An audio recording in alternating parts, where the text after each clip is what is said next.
an elite international task force charged with ending the war and restoring liberty to all nations. Overwatch.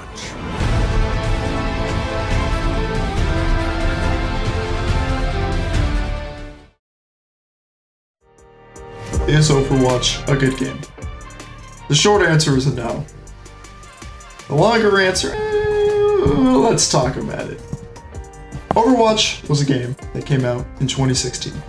8 years ago, to be exact. It is actually older than the Confederacy too, which is really funny if you think about it. But Overwatch went through many changes throughout the years. More characters, new game modes, new maps, as well as a rapidly growing fan base. It was pretty damn popular. I got this game about 2017, a year after its initial release, when I first played it at Sage Wage's house in middle school. It was a long time ago. This game was a regular part of my life for its first 2 years of it being a game. It had a tight grip on my balls, and I was aware of its flaws too. What I remember most about Overwatch during the 2017-2018 era was that a problem with balancing. They would nerf characters into oblivion and buff characters to the point where if you didn't have them on your team, you would be boned. And then there were a ton of controversies, and I mean an unfortunate amount. The one I remember most was during the Hong Kong protests when someone was banned for talking negatively about the Hong Kong government. I'm pretty sure, at least. Don't take whatever I say with a pinch of salt. Again, this was a while ago, like probably 7 years ago. And just about everyone in the community was pissed off. I still played it at the time, as well as most of my friends, since they weren't big on Fortnite, which was the thing to do at the time. We were big into competitive, and the squad I was pretty decent too. I could comfortably say that at that time, Overwatch was one of my favorite games. So with the announcement of Overwatch 2, you'd think I'd be ecstatic, hyped. Kinda. I was getting out of Overwatch by then. But Overwatch 2 sounded promising. I still played the game, sure, but my interests were in, funny enough, other games like Titanfall. Things seemed like they would improve too, a whole fleshed out story mode, character progression, unlockables, and alternate abilities, some new characters, which seemed huge since the last character in Overwatch was Echo. I wasn't a fan of Echo.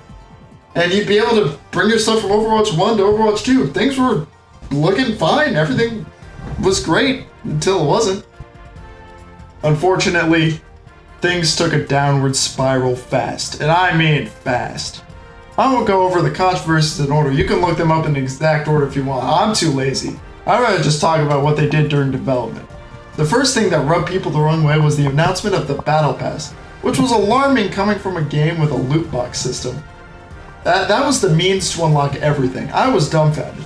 They did the impossible, ladies and gentlemen. They made me miss loot boxes. They got rid of the only way to get legendary skins and instead locked them behind a paywall. And they added their own premium currency. The worst part, other than, the basic corporate greed shit, was the fact that currency you brought from the old game to this game wasn't the same as the premium currency. Think of it as Apex credits and Apex coins. Apex credits basically just work to buy recolors, new characters, while the Apex coins were used to buy packs, skins, the Battle Pass event crates, new characters, all that shit. It's the same with Overwatch, but with the free currency at launch, all you could buy was emotes and certain blue and purple things. If it was legendary, you were shit out of luck. Oh, you didn't want to spend money? What are you broke? Do you guys not have phones? Yeah, you guys all have phones, right? It's a free game. We gotta make money somehow. That is so stupid. To go from a game where you can unlock everything for pretty much free to then having to pay real money just to get stuff that was free in the last game. Like, I don't understand what they were thinking with this. Another one of their big controversies was when the game was getting closer to release and they dropped one of the biggest bombshells. They dropped the fact that they were scrapping the whole PvE story mode thing, which was for many people the whole reason Overwatch got a sequel. But whatever, who needs PvE when you got hero progression? Oh, what's that? Oh, come on, man. Alright, they got rid of that too. Whatever, right? The game finally came out on October 4th, 2022. Yippee! And it was practically identical, except for the fact that they got rid of Assault. Pretty big change, pretty controversial. It was a weird game mode, not really balanced. But they also moved to a 5v5 instead of 6v6. Which I kinda liked. I didn't mind that one. I understand people who didn't. I get it. One of the more recent controversies I know of is the fact that they want to ban swearing in chat. Like, they have chat filters for stuff like kill yourself and slurs and that kind of stuff. But now they want to ban and suspend people who use curse words in chat. Now I get it, right? Toxicity is annoying as hell. I think that people take games like this way too seriously. But it's just super cringe. But, I mean, you gotta let people curse if they want to curse. You made a rated T game, and teens, believe it or not, curse on occasion. Censoring it and banning it in-game isn't going to make the problem go away. It's just going to make less people play the game that you so desperately want people to play. Now, this is going to come as a bit of a shock, a bit of a twist, but I gotta say it. The gameplay is almost identical to Overwatch 1. The 5v5 thing is cool, it's fun, it's just as toxic as it was in the past. Most of the characters are still the same, aside from a few reworks. When it came out, I'm pretty sure it was the Halloween event, and the new event game felt like more of an excuse to show off the new characters than it was to be a genuinely good game mode, but that's neither here nor there. I played a fair bit. I barely got into competitive, and I left. I left for a while because it wasn't that fun. And that was the end of me playing Overwatch for the next, 2 years. I returned with a little bit of character development. I drove myself insane and decided I didn't want to be a bad person anymore. And yes, it's okay to clap. It's okay. Yes, I deserve it. But the main reason I decided to return to Overwatch was to see the changes they had made. And see what happened between the last couple of years and, oh boy! I didn't miss out on much. Nothing really changed. Quick play remains fairly straightforward. And shockingly, a super fun way to meet some good teammates. I built up a pretty good competitive team. I haven't talked to them since. I'm sorry guys if you recognize my voice. I've had a blast with some of the people I got to play with. People mostly had a good laugh when I told them I was mostly playing to write a script for Overwatch 2 and how shit it was. So we had a good laugh. We had some really funny moments and I met some really nice people. I will say the gameplay doesn't reflect that. I'm pretty sure I got called a slur in one of the clips, but I don't remember, to be fair. This Reaper main gives Quick Play 2 thumbs up and a slice of pie. For the record, Viper does not guarantee that this experience will be the same for everyone. People suck. So just keep your chin up and keep pushing through. Oh, damn. I don't remember why I quit this game. After playing competitive, I can safely say that the competitive Overwatch community is by far one of the worst I've had the displeasure of experiencing.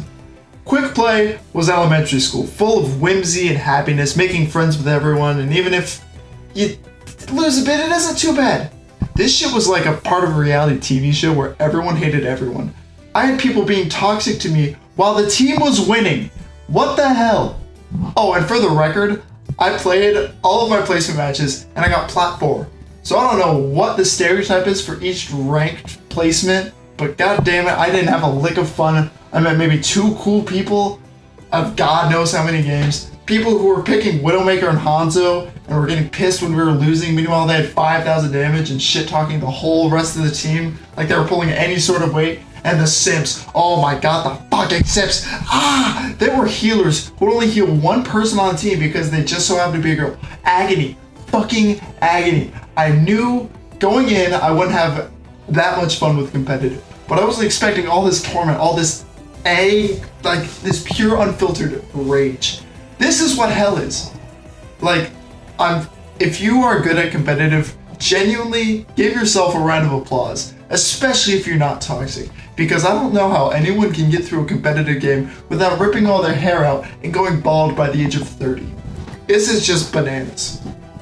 Overwatch has quite a bit of flaws, and in my opinion, the question of is Overwatch good? I have to say that it really just isn't.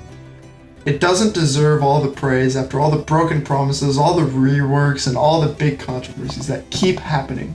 The devs are constantly shitting on this game that I once enjoyed. And once you get into Overwatch competitive and custom games, it's just a cesspool of nothing but sorrow and sadness. It sucks that a game that I hyper-fixated over for most of my middle school career has grown into such an unfun and tiresome game. If you enjoy it, I'm happy that you were able to find something that you enjoyed and that you are able to play without ripping your hair out. You can play after a long day's work and you can be happy. But for me, it's just not that game. But yeah, that was the most noteworthy things that I needed to talk about. Y'all should talk about some of the other things of Overwatch that suck too, so I could be like, yeah, that sucks, and not make a part 2 because I'm probably not going to play this.